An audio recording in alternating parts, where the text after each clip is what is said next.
Assalamualaikum warahmatullahi wabarakatuh. Perkenalkan, nama saya Nilo Aiswari Dewi dengan nomor stambuk G2012118.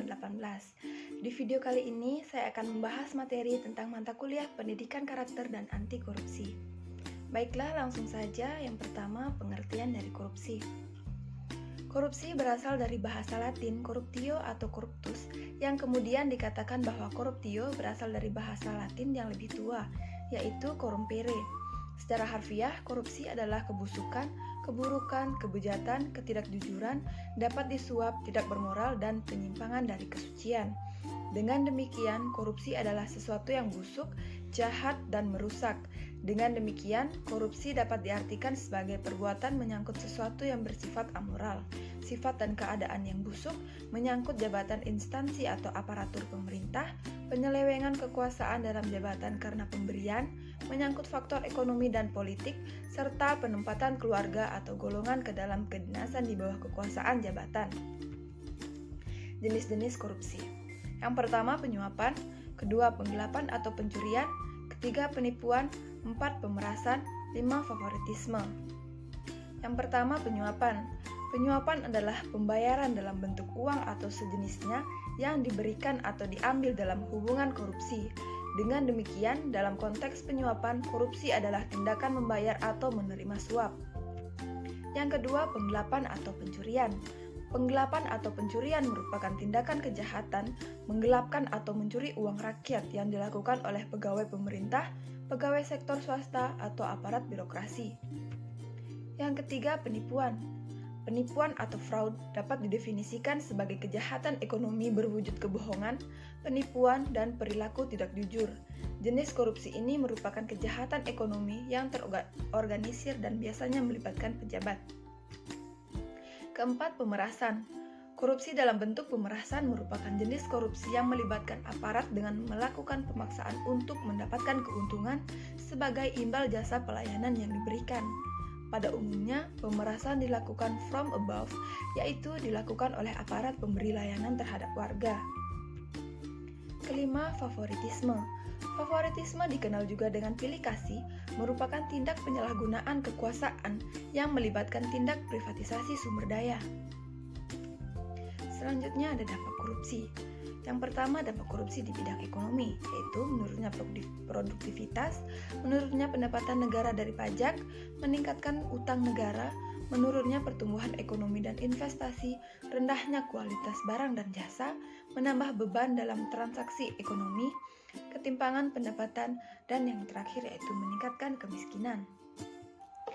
Selanjutnya, dampak korupsi di bidang pemerintahan, yaitu ada etika sosial yang mati, birokrasi tidak efisien, hilangnya fungsi pemerintah. Selanjutnya, dampak korupsi di bidang hukum. Yang pertama, peraturan perundang-undangan tidak efektif. Yang kedua, hilangnya kepercayaan masyarakat terhadap negara. Baik, selanjutnya dampak korupsi di bidang pertahanan dan keamanan. Yang pertama, kerawanan pertahanan dan keamanan. Kedua, garis batas negara yang lemah. Ketiga, kekerasan dalam masyarakat. Selanjutnya ada dampak korupsi di bidang lingkungan. Yang pertama, kualitas lingkungan rendah. Kedua, kualitas hidup yang menurun. Baiklah, adapun perilaku anti korupsi. Yang pertama, kejujuran. Kejujuran adalah nilai yang sudah tidak terlalu dijunjung tinggi oleh masyarakat. Saat ini sepertinya sulit menemukan orang yang masih mengutamakan kejujuran. Kejujuran merupakan kunci utama dalam mencegah terjadinya korupsi. Yang kedua, tanggung jawab. Sikap bertanggung jawab harus dipupuk sejak dini karena perbuatan korupsi juga berasal dari pelarian tanggung jawab. Korupsi memancarkan sikap pengecut yang tidak mau menanggung segala akibat dari perbuatan yang tidak jujur. Yang ketiga, bersikap kritis. Bersikap kritis artinya menyikapi segala sesuatu berdasarkan pikiran yang matang dan logis. Kita harus berpikir secara kritis dalam mengatasi serta memberantas tindakan yang merupakan cikal bakal korupsi maupun korupsi itu sendiri. Yang keempat, disiplin. Yang dimaksud disiplin di sini yaitu baik disiplin waktu maupun disiplin peraturan.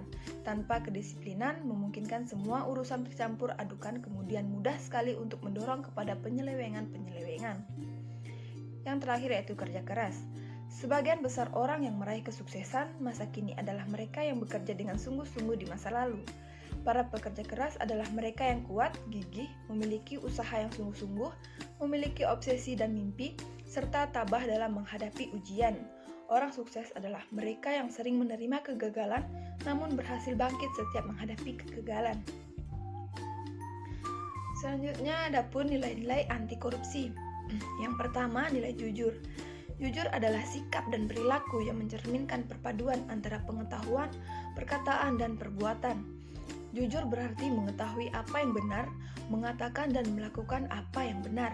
Maka dari itu, ajarkan anak seperti untuk tidak mengambil kepunyaan orang lain, mengajari anak untuk berkata izin terlebih dahulu jika akan meminjam, tidak untuk mencontek, beri apresiasi pada anak jika berhasil atas keberhasilan dari usahanya sendiri.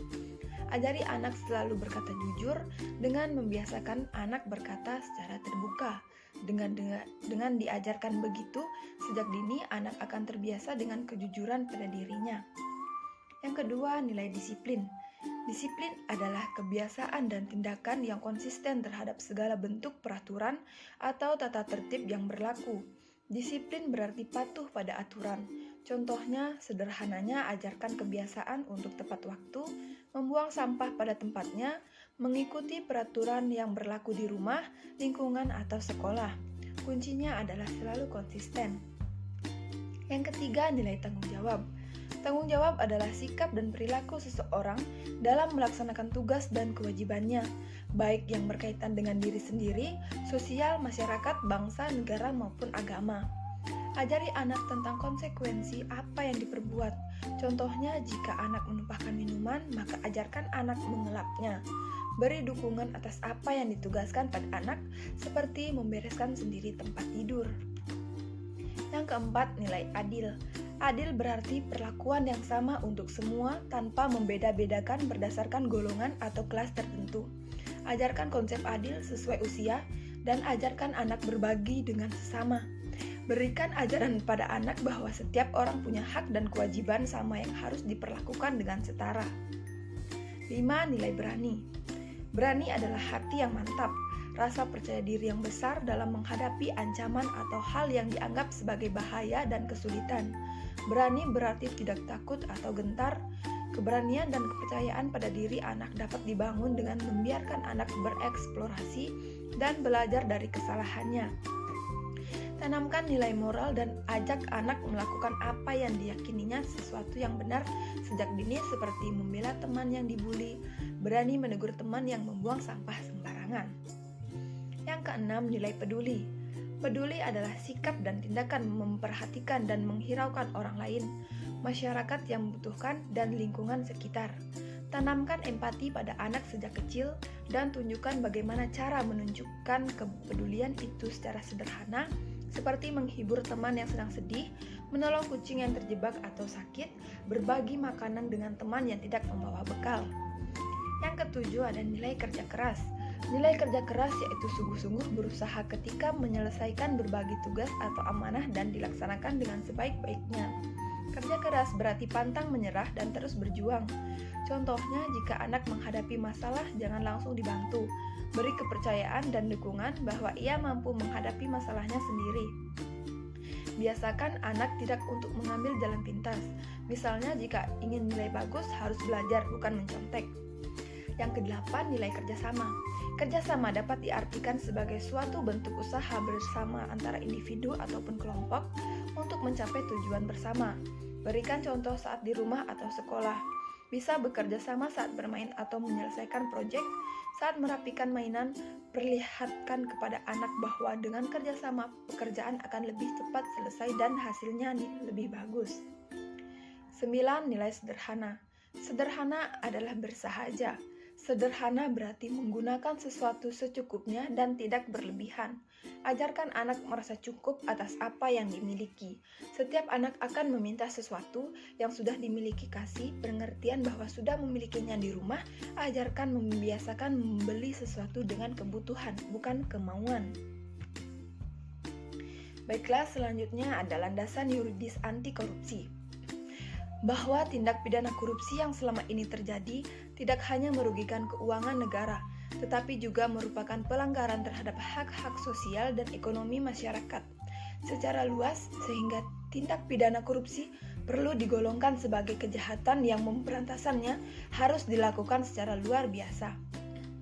Selain itu, untuk lebih menjamin kepastian hukum, menghindari keragaman penafsiran hukum, dan memberikan perlindungan terhadap hak-hak sosial dan ekonomi masyarakat, serta perlakuan secara adil dalam memberantas tindak pidana korupsi, perlu diadakan perubahan atas Undang-Undang Nomor 31 Tahun 1999 tentang Pemberantasan Tindak Pidana Korupsi. Dasar hukum yaitu ada pasal 5 ayat 1 dan pasal 20 ayat 2 dan ayat 4 Undang-Undang Dasar 1945, Undang-Undang Nomor 8 Tahun 1981 tentang Hukum Acara Pidana, Undang-Undang Nomor 28 Tahun 1999 tentang Penyelenggaraan Negara yang Bebas dari Korupsi, Kolusi, dan Nepotisme. Yang terakhir yaitu Undang-Undang Nomor 31 Tahun 1999 tentang Pemberantasan Tindak Pidana Korupsi. Baiklah, selanjutnya Komisi Anti Korupsi. Komisi Pemberantasan Korupsi Republik Indonesia atau biasa disingkat KPK adalah lembaga negara yang dibentuk dengan tujuan meningkatkan daya guna dan hasil guna terhadap upaya pemberantasan tindak pidana korupsi.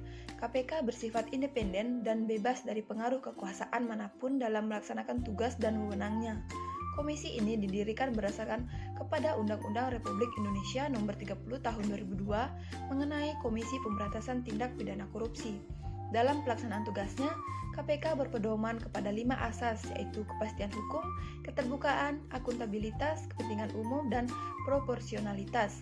KPK bertanggung jawab kepada publik dan menyampaikan laporannya secara terbuka dan berkala kepada Presiden Indonesia, Dewan Perwakilan Rakyat, dan Badan Pemeriksaan Keuangan.